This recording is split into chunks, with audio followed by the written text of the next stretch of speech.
They say spirits walk in silence, where the living dare not tread. I should have listened. My name is Nnenna, and what I am about to tell you now is my dreadful experience in the village of my father's new wife. It is something that still haunts me, a secret I will never forget. It began when my father, after my mother's death, took another wife. Her name was Oluchi, and though she smiled often, her eyes told a different story.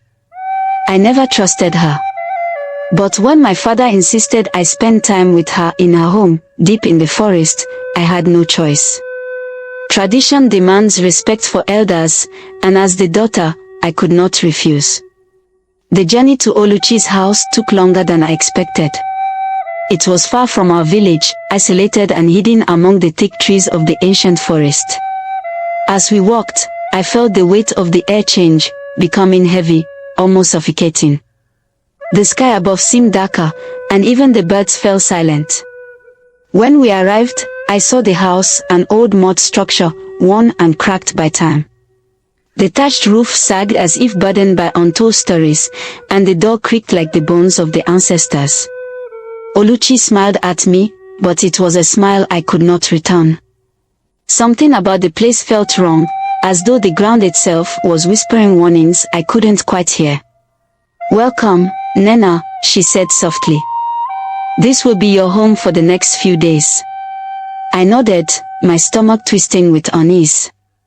I followed her inside, where the darkness seemed alive, swallowing the light that came through the small windows. The air was thick with the smell of damp earth and something else I couldn't place. It was as if the house itself was holding its breath, waiting. The first day passed quietly. Oluchi cooked simple meals and spoke kindly, but her words always felt heavy, like they were hiding something. The night, however, was different. It was late, and I lay on a thin mat, trying to sleep. The house was silent, too silent. Then I heard it, a faint sound, like footsteps shuffling across the dirt floor. My heart raced as I sat up, listening closely. The sound grew louder, closer, until it stopped right outside my door. I held my breath, fear gripping my chest. Slowly, the door creaked open, and in the dim light, I saw a figure standing there. It was Oluchi, but she was different.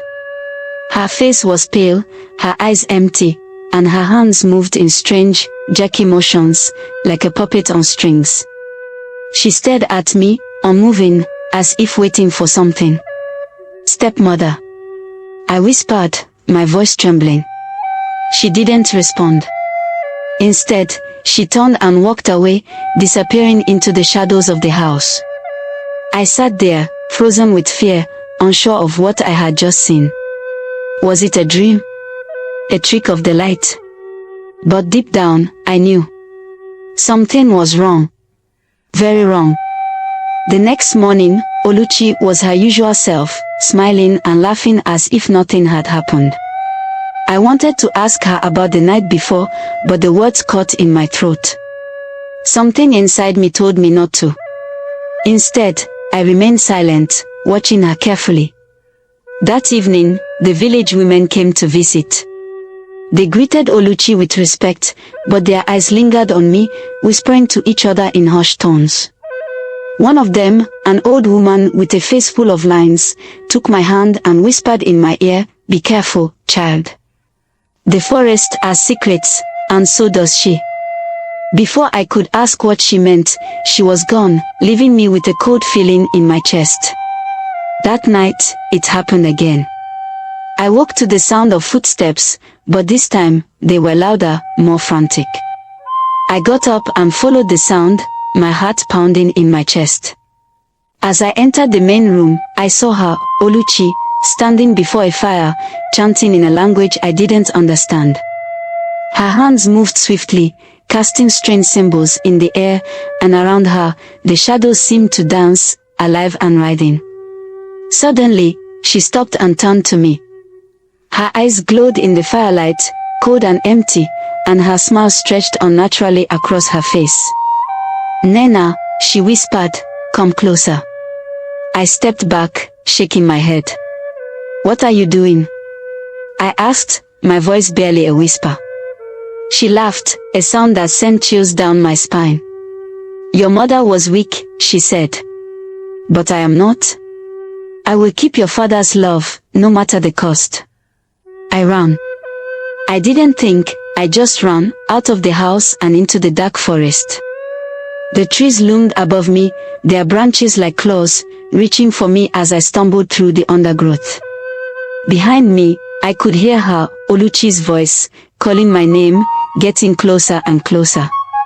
"Nnenna, you can't run forever," she sang, her voice echoing through the trees. I ran until my legs gave out, collapsing by a small stream, gasping for breath. The forest was silent again, but I knew she was still out there, watching, waiting. As I sat there, trying to calm my racing heart, I heard it, a soft, shuffling sound coming from the trees. I looked up, and there, just beyond the water, was Oluchi. Her face was twisted, her skin pale and stretched, her eyes glowing with an unnatural light. "You will stay with us," she whispered, stepping closer. "Forever." I screamed, scrambling to my feet and running again, deeper into the forest, not knowing where to go, only knowing that I had to get away. But no matter how far I ran, her voice followed, always just behind me. I never returned to that house. The village elders say Oluchi's spirit still roams the forest, searching for those who know her secret, trapping them in the shadows, where they can never escape. I thought I had escaped her, but sometimes, when the night is still, I hear her voice, whispering my name.